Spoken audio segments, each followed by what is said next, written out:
Vamos ver os capítulos 3 e 4 de Deuteronômio. Esse livro é apaixonante.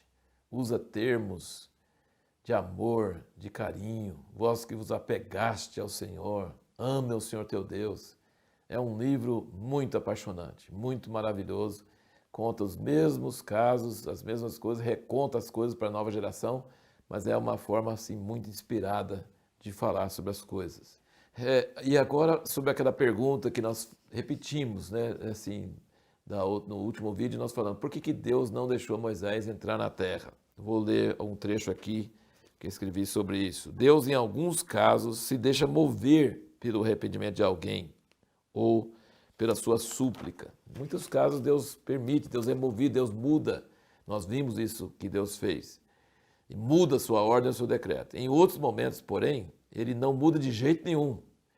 Exemplos disso foi quando os espias voltaram e Israel murmurou contra Deus e ele jurou que não entrariam na terra. Voltaram arrependidos, entre aspas, e tentaram atacar os amorreus e foram derrotados. O cerne da murmuração do povo era o mesmo que Satanás usou com Eva, duvidando do caráter e da intenção de Deus com seu povo.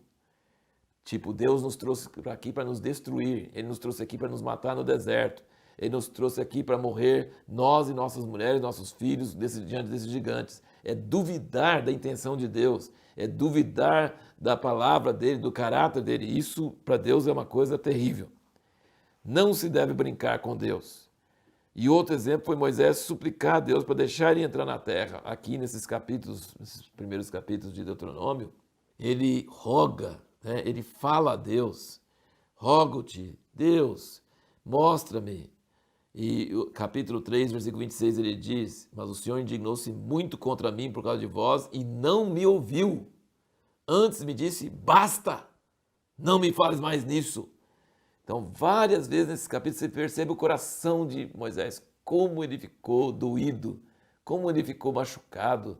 Deus, uma coisinha só que nos dois exemplos, tanto do povo de Israel, quando eles pecaram e fizeram tudo aquilo, e nesse caso até de Moisés, nós não vemos um verdadeiro arrependimento, apenas tristeza pelas consequências ou castigo que Deus deu. Deus é uma pessoa autêntica, ele usa de misericórdia e grande longanimidade. Ele, na verdade, eu falei que a paciência dele não é infinita, mas é muito grande, é muito maior que qualquer paciência nossa. Deus tem muita paciência, muita longanimidade, mas não se deve contar que ele é infinito em paciência. Existe uma linha vermelha que não pode ser ultrapassado, e quando for, Deus não mudará a sua sentença por nada. E uma coisa que pega a veia de Deus é duvidar de seu amor e de suas motivações ao nosso respeito e atribuir a ele egoísmo e motivações erradas. Quando você faz isso, que é o que a serpente fez com a Eva, isso leva a uma coisa terrível.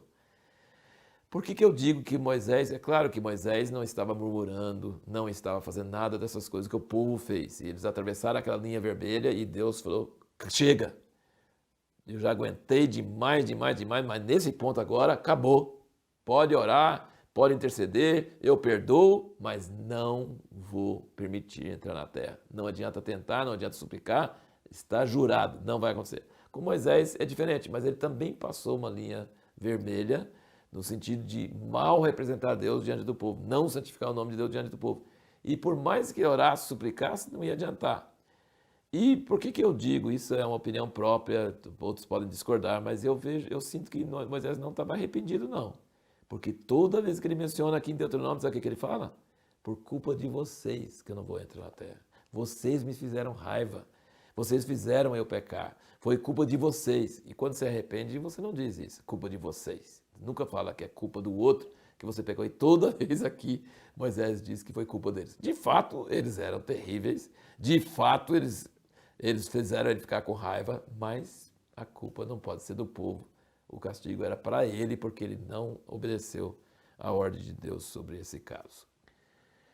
Vamos só pensar aqui algumas coisinhas sobre esse capítulo 4 de Deuteronômio, que é um capítulo maravilhoso. Depois, no próximo vídeo, vai ser 5, 6 e 7. São capítulos maravilhosos. Uma das coisas importantes, para você guardar a lei, Você nunca tem que preocupar só com a lei, você tem que preocupar com você mesmo. Moisés fala, guarda a sua alma, cuidado com você mesmo. E cuidado que seus olhos não vão atrás de uma coisa, depois o coração vai atrás também. Muito importante isso. E a questão da idolatria, ele falou assim, quando vocês viram Deus lá no Monte Sinai, vocês viram alguma forma? Vocês não viram forma nenhuma. Não teve forma nenhuma de Deus. Então, Deus não quer que você ponha uma imagem dele, faça uma coisa visível dele, porque não tem.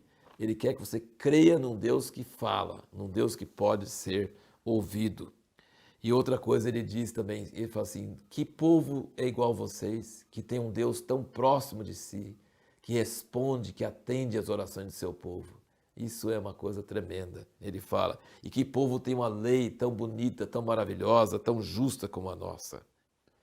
Então, são essas coisas maravilhosas que nós estamos vendo aqui no livro de Deuteronômio. No próximo vídeo, quais os 2 aspectos da natureza de Deus que devem produzir em nós amor apaixonado e grande temor? Quais são os 2 aspectos da natureza de Deus? Às vezes as pessoas anulam um e fica só com o outro. Mas nós precisamos entender quais são os 2 aspectos da natureza de Deus que devem produzir em nós amor apaixonado e temor, grande temor.